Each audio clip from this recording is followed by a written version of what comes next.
너 같은 아이가 왜 우리 집 아이를 데려왔지? 혹시 돈을 노리는 건 아니야? 아니요. 저는 돈을 원하지 않아요. 제가 원한 건 딱 하나예요. 수진이가 행복한 곳에서 안전하게 자라는 것. 행복? 내가 무슨 권리로 행복을 논해? 넌 우리 가족의 일에 말을 들여선 안 됐어. 수진이는 혼자 여러분, 한 소년이 폐허 같은 쓰레기장에서 발견한 작은 생명체가 그의 삶뿐만 아니라 한 거대한 가문의 운명까지 뒤흔든다면 믿으시겠습니까? 서울의 빗속 어두운 골목길에서 시작된 한 소년과 아기의 기적 같은 이야기. 어떤 이들에게는 작은 친절이지만 누군가에겐 인생을 바꿀 만큼의 사랑이었습니다. 그 누구도 예상치 못한 운명의 장난. 그리고 그 뒤에 숨겨진 충격적인 비밀까지. 진호와 수진, 두 이름이 어떻게 한 도시에 따뜻한 희망의 불씨를 피웠는지 지금부터 시작됩니다. 가난 속에서도 꺼지지 않는 용기, 그리고 절망 속에서 태어난 새로운 희망. 그 감동적인 이야기를 함께 들어보시죠. 더블 아스테리스크. 서울의 밤은 작은 물방울이 반짝이며 낙하하는 비와 함께 조용히 잠들어가고 있었다. 가로등의 불빛이 젖은 도로 위에서 부드럽게 반사되어 작은 별무리처럼 보였다. 그러나 이 도시의 한쪽 구석, 화려함과는 거리가 먼 어둑한 골목길에서 아직도 사람들은 하루벌이를 위해 분주히 움직이고 있었다. 진호, 12살 소년, 홀로 외롭게 그곳을 걷고 있었다. 그는 희미한 가로등 아래에서 헌 옷을 입고 달아빠진 운동화를 신은 차에 어깨에 커다란 자루를 메고 있었다. 그 자루 속에는 하루 종일 모은 재활용품과 잡동 사니들이 가득 차 있었다. 진호는 부모를 어릴 때 잃고 이 도시의 한 귀퉁이에서 힘겹게 살아가고 있었다. 외딴 쓰레기장 근처에 있는 낡은 천막은 그가 집이라고 부르는 유일한 안식처였다. 진호의 천막은 낡고 허름했으며 비바람에 쉽게 흔들렸다. 하지만 그곳은 그에게 있어 단순한 거처 이상의 의미였다. 이곳에서 내가 버티고 있다면 언젠가는 더 나은 날이 오겠지. 그는 매일 스스로를 다독이며 살아갔다. 그날 밤 비는 조용히 내리던 중 갑작스럽게 거세어졌다. 진호는 여느 때처럼 쓰레기 더미를 뒤지며 재활용품을 찾고 있었다. 어두운 밤 공기 속 갑자기 낯선 소리가 그의 귀를 스쳤다. 작고 약한 울음소리였다. 비 내리는 소리 사이로 들려오는 그 소리는 점점 그의 마음을 흔들었다. 무슨 소리지? 진호는 중얼거리며 귀를 기울였다. 호기심과 걱정이 뒤섞인 채 그는 소리가 나는 방향으로 조심스럽게 발걸음을 옮겼다. 쓰레기 더미 중간에 놓인 낡은 종이 상자가 그의 눈에 들어왔다. 상자 안에서는 약하고 간절한 울음소리가 흘러나오고 있었다. 그는 상자를 천천히 열었다. 그 순간 그의 눈앞에 나타난 것은 갓난 아기였다. 아기는 축축히 젖은 담요에 쌓여 있었고 그 작은 몸은 추위와 배고픔에 떨고 있었다. 진호는 아기의 얼굴을 보자마자 가슴 깊숙이 뭔가가 무너지는 듯한 충격을 받았다. 어떻게 이런 곳에? 누가 너를 여기에 두고 간 거니? 그의 목소리는 떨리고 있었다. 진호는 아기를 조심스럽게 안아들었다. 작은 몸이 그의 팔 안에 쏙 들어왔고 그 따뜻함은 그를 더욱 결단하게 만들었다. 여기서 너를 그냥 두고 갈 순 없어. 그는 자신에게 속삭이며 아기를 꼭 안고 천막으로 향했다. 천막에 도착하자마자 진호는 아기를 말릴 수 있는 가장 깨끗한 천을 찾아냈다. 그의 손은 서툴렀지만 아기를 돌보려는 의지는 누구보다 강했다. 그는 작고 부드러운 목소리로 말했다. 이제 넌 혼자가 아니야. 내가 널 지킬게. 그는 아기에게 수진이라는 이름을 붙였다. 이 이름은 그에게 구원의 의미를 담고 있었다.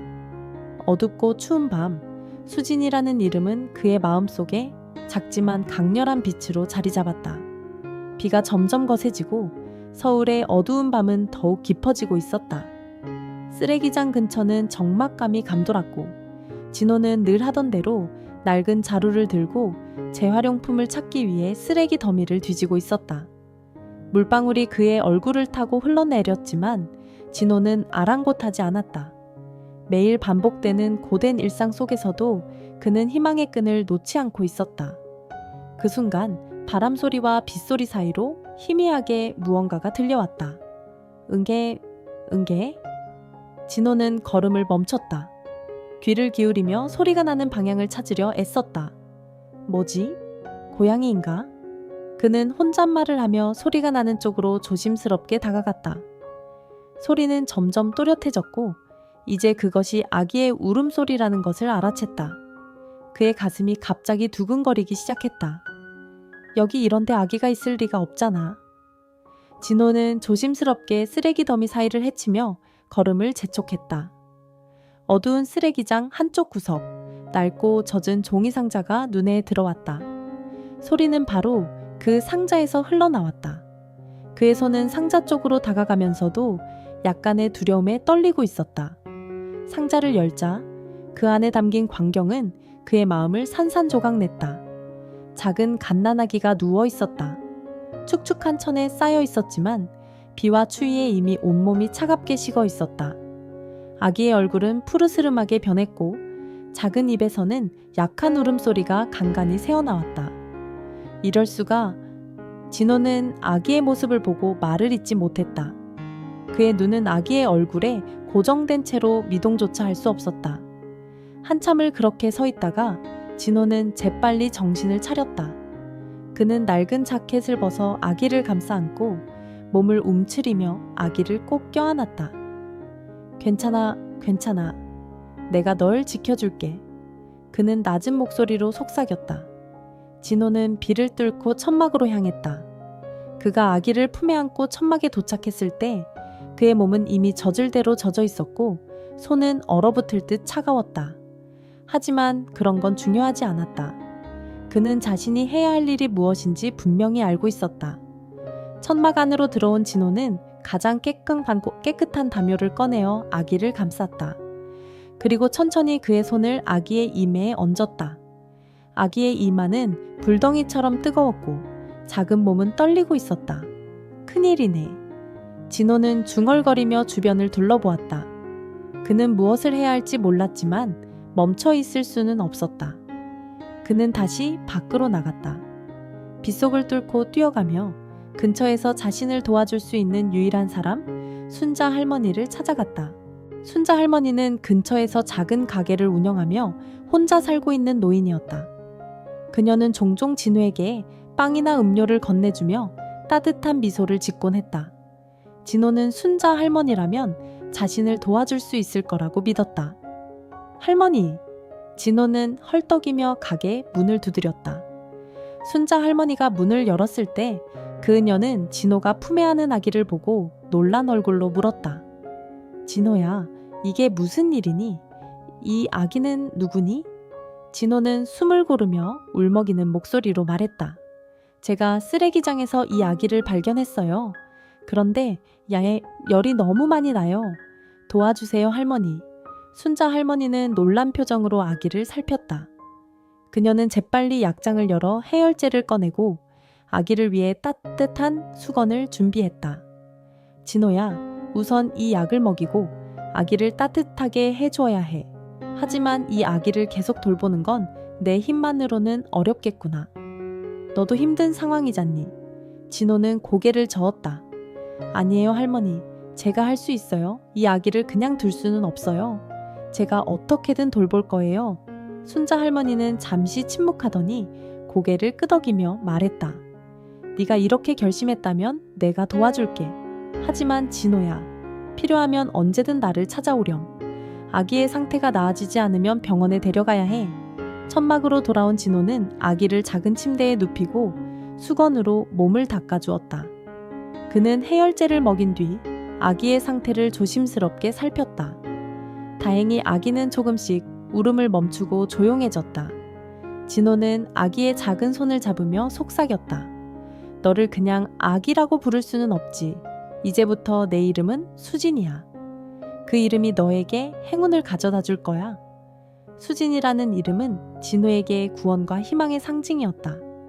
혼자인 줄 알았던 그의 삶에 갑작스럽게 찾아온 이 작은 존재는 그에게 책임의 무게와 함께 새로운 삶의 의미를 안겨주고 있었다. 진호는 수진을 품에 안고 천막으로 돌아온 그날 밤 긴장감과 책임감으로 가득 차 있었다. 수진은 약간의 해열제를 먹고 잠시 조용히 잠들었지만 진호는 여전히 불안했다. 바깥에서는 비바람이 몰아치고 천막은 그 강풍에 휘청거렸다. 그는 처음으로 자신이 진정으로 누군가의 생명을 책임져야 한다는 무게를 느꼈다. 밤이 깊어갈수록 수진은 다시 울음을 터뜨렸다. 울음소리는 작지만 간절했고 그 작은 몸은 여전히 뜨거웠다. 진호는 허둥지둥 천막 안을 돌아다니며 수건으로 아기의 몸을 닦고 할머니가 준 해열제를 다시 한번 확인했다. 괜찮아? 수진아. 내가 널 지킬게. 그는 속삭이며 작은 손으로 수진을 조심스럽게 안았다. 하지만 수진의 울음은 멈추지 않았다. 진호는 자신의 무능함에 가슴이 먹먹해졌다. 그때 비바람 속에서 누군가 천막문을 두드렸다. 진호는 깜짝 놀라 급히 문을 열었다. 문 밖에는 순자 할머니가 서 있었다. 그녀는 양손 가득 아기를 위한 물품을 들고 있었다. 진호야, 내가 걱정돼서 왔다. 아기는 어때? 할머니는 안으로 들어와 아기의 상태를 살폈다. 그녀는 작은 손으로 수진의 이마를 만지며 말했다.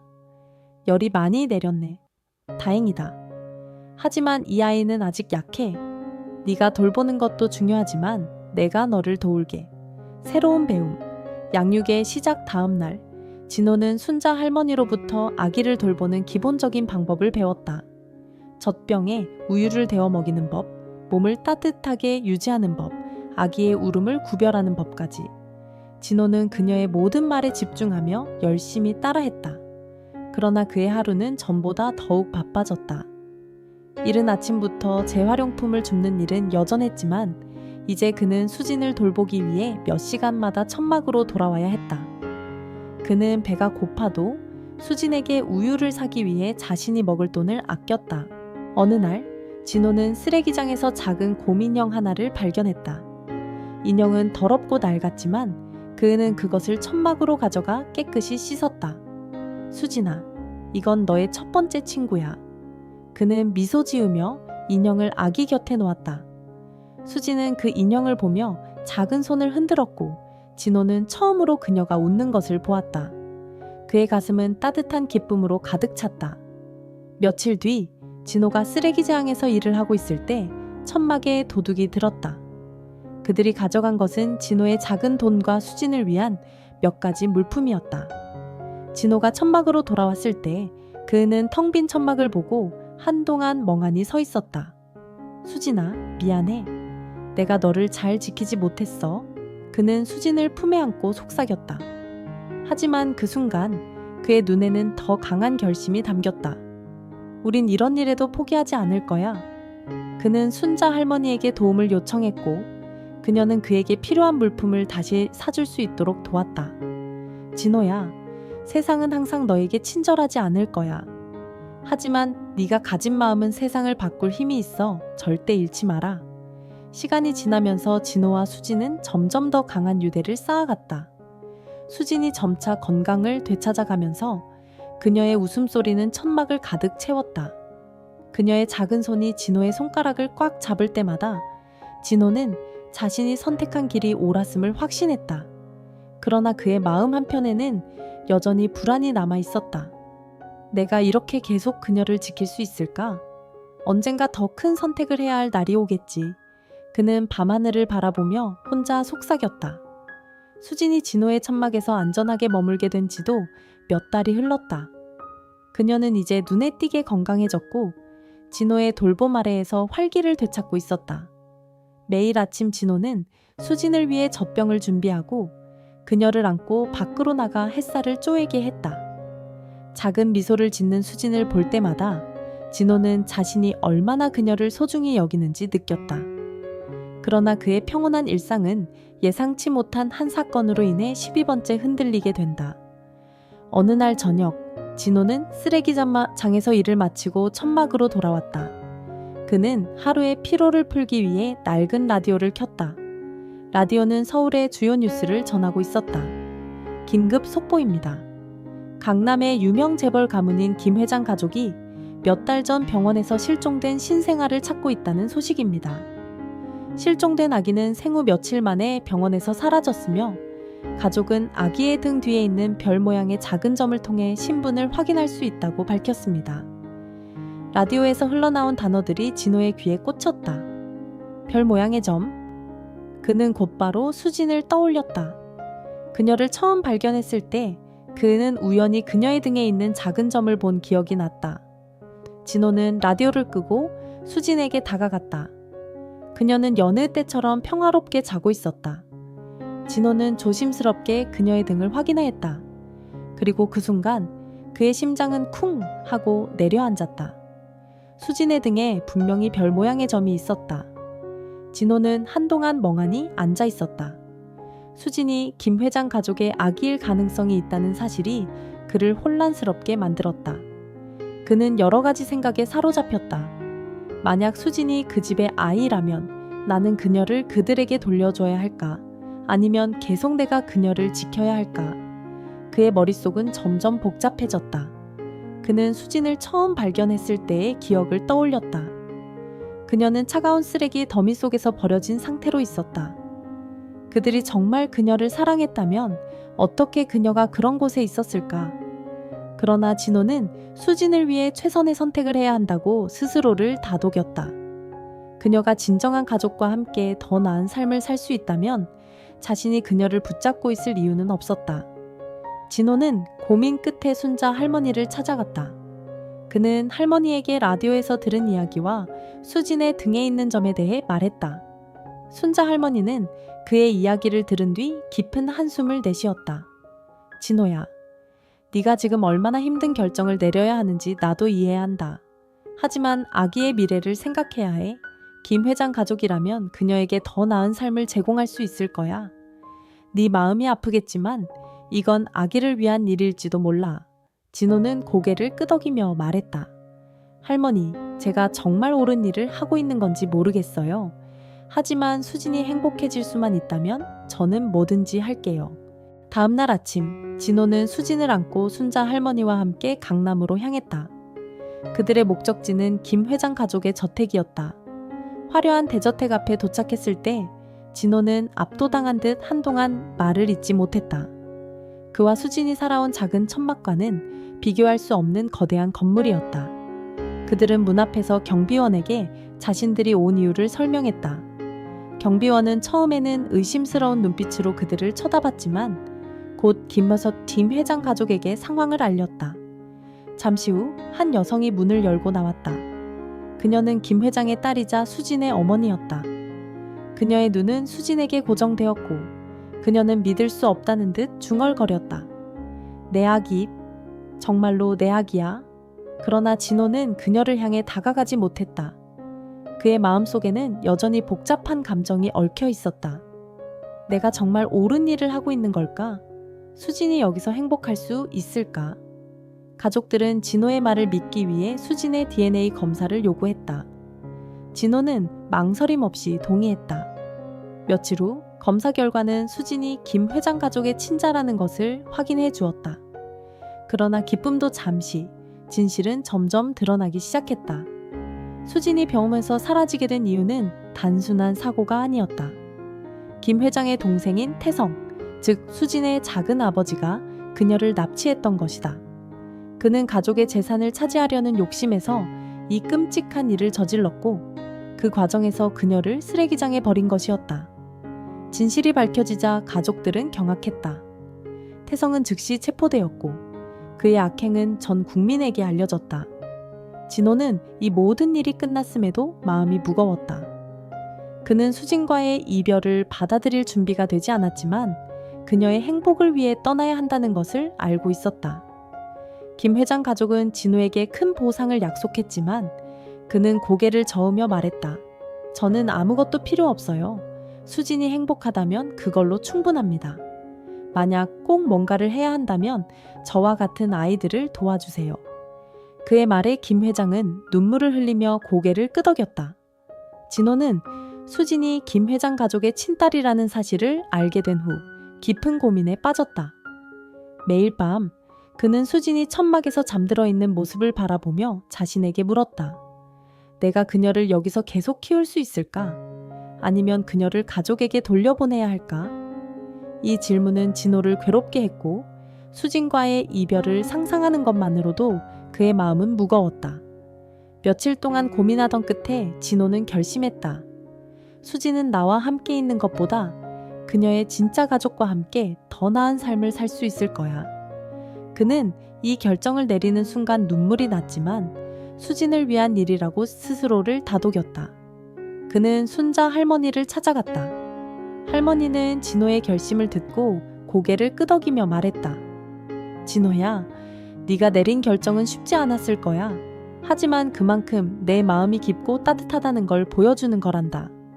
내가 너와 함께 가줄게. 진호는 수진을 따뜻하게 감싸 안고 강남에 있는 김 회장 가족의 저택으로 향했다. 화려한 대문 앞에 도착했을 때 진호는 압도당했다. 대문 너머로 보이는 커다란 저택과 정원은 그가 상상할 수 없는 세상이었다. 하지만 이런 화려함은 그를 위축시키기보다는 의지를 더 강하게 만들었다. 여기가 수진이 있을 곳이야. 그녀가 행복할 수 있다면 나도 괜찮아. 순자 할머니와 함께 초인종을 눌렀고 얼마 지나지 않아 경비원이 나타났다. 경비원은 진호와 수진을 보고 의심스러운 눈빛을 보냈다. 여기서 무슨 일이십니까? 진호는 두 손으로 수진을 더 단단히 안으며 말했다. 이 아이를 김 회장 가족에게 데려왔어요. 이 아이가 그들이 찾고 있는 아기일지도 몰라요. 경비원은 당황한 듯 고개를 갸웃하더니 안으로 들어갔다. 몇 분 후 저택의 문이 열리고 한 중년 여성이 나타났다. 그녀는 수진을 보자마자 멈춰섰고 눈물이 차오른 눈으로 속삭였다. 설마 내 아기? 김 회장 가족은 진호의 말을 들은 후 수진이 정말 그들의 친딸인지 확인하기 위해 DNA 검사를 진행하기로 했다. 그러나 진호가 저택에 머무르는 동안 가족 내 갈등이 표면으로 드러났다. 특히 김 회장의 동생 태성은 처음부터 진호를 못마땅하게 여겼다. 그는 날카로운 목소리로 진호를 몰아세웠다. 너 같은 아이가 왜 우리 아기를 데려왔지? 혹시 돈을 노리는 거 아니야? 너희가 우리 아이를 납치한 건 아니야. 진호는 태성의 말에 놀라 눈을 크게 떴다. 아니에요. 저는 그저 이 아기를 쓰레기장에서 발견했을 뿐이에요. 제가 바라는 건 아무것도 없어요. 수진이 그녀의 가족과 함께 행복하게 사는 걸 보고 싶을 뿐이에요. 하지만 태성은 끝까지 의심의 눈초리를 거두지 않았다. 그의 공격적인 태도는 가족들 사이에서도 불화를 일으켰다. 김 회장의 아내는 태성에게 차갑게 말했다. 우리가 감사를 전해야 할 소년을 왜 이렇게 몰아붙이는 거죠? 당신의 태도는 부끄러운 줄 알아야 해요. 며칠 후 DNA 검사 결과가 나왔다. 수진이 김 회장 가족의 친딸임이 명백히 밝혀졌다. 가족은 눈물을 흘리며 수진을 끌어안았고 진호에게 진심으로 감사를 전했다. 그러나 그 순간 또 다른 진실이 드러났다. 태성이 수진의 실종과 관련이 있다는 사실이 밝혀진 것이다. 경찰은 그동안의 조사를 통해 태성이 가족의 재산을 차지하기 위해 수진을 납치했고 상황이 복잡해지자 그녀를 쓰레기장에 버렸다는 것을 확인했다. 태성은 결국 경찰에 체포되었고 가족들은 충격과 슬픔에 휩싸였다. 하지만 이 과정에서 진호의 진실성과 용기는 모두에게 깊은 인상을 남겼다. 김 회장 가족은 진호에게 큰 보상을 약속했지만 그는 이를 정중히 거절했다. 저는 아무것도 필요 없어요. 수진이 행복하다면 그걸로 충분합니다. 하지만 만약 제가 부탁할 수 있다면 저와 같은 아이들을 도와주시면 좋겠습니다. 진호의 말에 가족은 눈물을 흘리며 고개를 끄덕였다. 수진은 진호를 향해 손을 뻗으며 울음을 터뜨렸다. 안녕, 수진아. 넌 이제 행복해질 거야. 진호는 그녀를 마지막으로 안아주며 속삭였다. 수진의 진실이 드러난 후 김 회장 가족은 감사와 안도 속에서 진호를 대접하려 했다. 하지만 진호의 얼굴에는 여전히 씁쓸한 미소가 남아 있었다. 그는 자신이 올바른 선택을 했다고 믿으면서도 마음 한구석이 텅 빈 듯한 기분을 떨쳐낼 수 없었다. 수지는 이제 가족의 품으로 돌아왔지만 진호는 저택에 머무르며 가족의 정식 감사와 보상을 받기를 원하지 않았다. 그는 자신이 할 일을 다 했다는 마음으로 조용히 떠나기를 바랐다. 그러나 김 회장 가족은 진호를 가만히 두지 않았다. 진호야, 김 회장의 아내가 따뜻한 눈빛으로 말했다. 너는 우리 가족에게 단순히 도움을 준 것이 아니야. 너는 우리의 잃어버린 희망을 되찾아줬어. 우리는 너에게 보답할 방법을 찾아야 해. 진호는 그녀의 말을 듣고 고개를 저었다. 저는 아무것도 필요 없어요. 수진이가 행복하면 그걸로 충분해요. 제게 중요한 건 그녀가 안전하다는 거예요. 하지만 태성은 체포되기 전 여전히 진호를 비난하며 마지막까지 반항했다. 그는 경찰에게 끌려가면서 진호를 향해 소리쳤다. 이 소년이 순수하다고 믿는 겁니까? 분명 그는 돈을 노리고 이런 일을 벌였을 겁니다. 진호는 태성의 비난을 듣고 잠시 멈췄다. 하지만 그는 흔들리지 않았다. 조용히 돌아선 진호는 자신을 변호하려 하지 않았다. 대신 그는 자신이 왜 이 일을 했는지 스스로에게 다시 한번 확인했다. 나는 누구에게 증명할 필요 없어. 수진이 웃을 수 있다면 그걸로 충분해. 김 회장은 태성의 악행에 충격을 받았지만 그의 시선은 진호에게 고정되었다. 그는 진호에게 다가와 말했다. 진호야, 네가 이 모든 일을 해준 데에는 그 어떤 보상도 부족할 거야. 하지만 나는 네가 우리 가족의 일원이 되어줄 수 있다면 정말로 기쁠 거야. 우리 집에서 지내며 새로운 삶을 시작하지 않겠니? 진호는 잠시 고개를 숙인 채 침묵했다. 김 회장의 제안은 그의 삶을 완전히 바꿀 수 있는 기회였다. 그러나 진호는 눈을 들어 김 회장을 바라보며 말했다. 회장님, 감사합니다. 하지만 저는 이 제안을 받아들일 수 없어요. 저 같은 아이들은 수진 말고도 많이 있어요. 제가 받는 도움보다 그 아이들이 도움을 받을 수 있도록 해주시면 좋겠어요. 김 회장은 진호의 말을 듣고 감동을 받았다. 그는 가족들과 함께 고민 끝에 큰 결정을 내렸다. 김 회장 가족은 진호의 뜻에 따라 어려운 환경에 처한 아이들을 위해 새로운 보호소를 설립하기로 했다. 이곳은 네가 시작한 이야기야, 진호. 김 회장은 말했다. 우리는 이 보호소를 수진의 집이라고 부를 거야. 너와 수진의 인연이 다른 아이들에게도 희망이 될 수 있기를 바라. 진호는 그 말을 듣고 처음으로 눈물을 보였다. 그는 고개를 끄덕이며 작은 목소리로 말했다. 감사합니다. 정말 감사합니다. 수진은 여전히 진호에게서 떨어지고 싶어 하지 않았다. 그녀는 작은 손을 내밀어 진호를 붙잡고 작고 여린 목소리로 말했다. 오빠, 가지마. 진호는 수진의 손을 조심스럽게 잡으며 말했다. 수진아, 넌 이제 행복해질 거야. 난 항상 널 지켜보고 있을 거야. 절대 혼자가 아니야. 그는 마지막으로 수진을 꼭 안아주고 천천히 뒤돌아섰다. 그의 발걸음은 무거웠지만 그의 마음속에는 새로운 희망이 자리 잡고 있었다. 몇 달 후 강남 외곽에 세워진 수진의 집은 공식적으로 문을 열었다.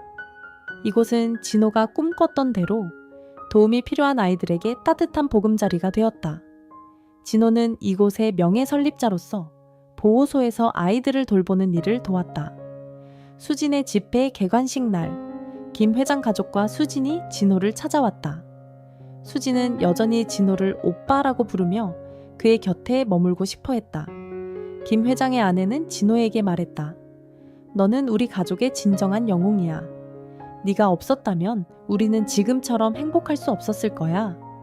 서울의 어느 맑은 아침, 강남 외곽의 한적한 거리에 새롭게 지어진 건물이 모습을 드러냈다. 큰 현수막에는 수진의 집이라는 글자가 쓰여 있었다. 이곳은 단순한 건물이 아니었다. 도움이 필요한 아이들에게 새로운 삶과 희망을 제공할 보금자리였다. 진호는 보호소 앞에 서서 깊은 숨을 내쉬었다. 그는 이곳이 단순히 이름뿐인 시설이 아니라 아이들에게 진정한 가족과도 같은 공간이 되기를 바랐다. 그의 눈에는 작은 땀방울과 함께 감격의 눈물이 맺혔다. 수진의 집회 개관식 날, 김 회장 가족과 많은 후원자들이 자리를 채웠다. 그날은 단순히 시설을 여는 날이 아니라 진호와 수진의 이야기가 많은 사람들에게 영감을 주는 날이었다. 김 회장은 무대에 올라 따뜻한 목소리로 말했다. 이곳은 단순히 건물이 아닙니다. 이곳은 한 소년과 한 아이가 우리에게 보여준 사랑과 희생, 그리고 용기를 바탕으로 세워졌습니다. 진호군, 당신은 우리 모두의 영웅입니다. 그의 말이 끝나자 사람들은 큰 박수와 함께 진호를 무대 위로 초대했다. 진호는 처음엔 망설였지만 순자 할머니의 격려에 힘입어 천천히 무대에 올랐다. 그는 마이크를 잡고 떨리는 목소리로 말했다. 저는 영웅이 아닙니다. 저는 그저 수진이가 행복하길 바랐고, 이제는 이곳에 있는 아이들이 더 나은 삶을 살기를 바랍니다. 우리가 함께라면 이곳은 세상에서 가장 따뜻한 집이 될 것입니다. 그의 진솔한 말은 청중의 마음을 울렸고 많은 사람들이 눈물을 흘렸다. 개관식이 끝난 후 김모 회장 가족은 수진과 함께 진호를 찾아왔다. 이제는 밝고 건강해진 수진은 진호를 보자마자 뛰어와 그의 품에 안겼다. 오빠, 그녀의 작은 목소리가 울려 퍼졌다. 진호는 수진을 꼭 안으며 그녀를 바라봤다. 수진아, 넌 정말 많이 컸구나. 너의 미소를 보니 내가 더 행복해진다. 수진은 인형을 꺼내며 말했다. 오빠가 준 고민형이에요. 아직도 잘 갖고 있어요. 오빠랑 이곳에 자주 놀러 올 거예요. 그 모습을 본 김 회장의 아내는 조용히 진호에게 다가와 말했다. 진호군, 당신은 우리 가족의 일부입니다. 언제든 우리를 찾아와 주세요. 수진도 당신을 항상 그리워할 거예요. 그날 저녁, 수진의 집은 새로운 아이들로 가득 찼다. 거리에 있던 아이들, 가족을 잃은 아이들이 한 명씩 보호소로 들어왔다. 진호는 그들을 맞이하며 환하게 웃었다. 여기가 너희의 집이야. 이제부터는 혼자가 아니야. 이곳에서 함께하자. 진호의 따뜻한 말에 아이들은 안도하며 그의 손을 잡았다. 아이들은 놀이터에서 뛰놀고 새로운 친구들과 함께 웃음을 나눴다. 그 모습에 진호는 가슴 깊이 벅찬 감정을 느꼈다. 그는 자신이 선택한 길이 옳았음을 다시 한번 확신했다. 몇 달이 지나 진호는 보호소에서 점점 더 많은 역할을 맡았다. 그는 아이들에게 공부를 가르치고 재활용품을 모아 보호소 운영에 필요한 비용을 마련했다. 진호는 자신이 겪었던 어려움들을 아이들에게 들려주며 그들에게 절대 포기하지 말라는 희망을 심어주었다. 어느 날 밤, 진호는 보호소의 정원에서 하늘을 바라보았다. 수많은 별들이 반짝이는 밤하늘은 그의 마음에 평화를 가져다 주었다. 수진아, 네가 내게 준 희망으로 이곳이 세워졌어. 이제 나도 다른 아이들에게 그 희망을 나눌게. 진호는 조용히 속삭였다. 몇 년 후, 수진의 집은 서울뿐만 아니라 전국적으로 알려진 보호소가 되었다.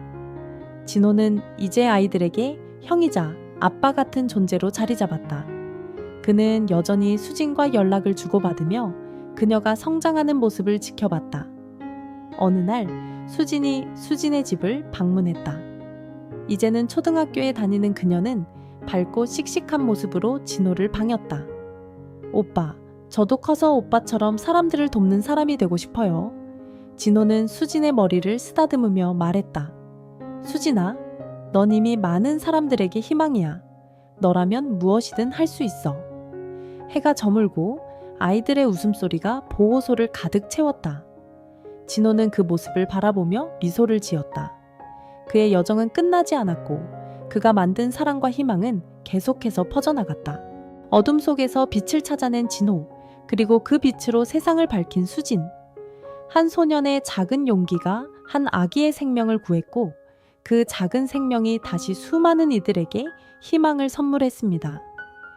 가난 속에서도 포기하지 않았던 진호의 사랑과 희생은 우리에게 묻습니다. 우리는 서로를 위해 무엇을 할 수 있을까? 수진의 집이라는 이름은 단지 건물이 아니라 따뜻한 마음이 만들어낸 기적의 증거입니다. 어쩌면 우리는 모두 진호와 수진처럼 누군가에게 작은 빛이 되어줄 수 있을지도 모릅니다. 여러분, 오늘 이 이야기가 여러분의 마음속에도 한 줄기 희망을 남겼기를 바랍니다. 사랑은 나누면 커지고 희망은 퍼지면 강해집니다. 그리고 그 모든 것은 지금 바로 우리 손에서 시작됩니다. 다음 이야기로 다시 만날 때까지 잊지 마세요. 가장 작은 친절이 세상을 바꿀 수 있습니다.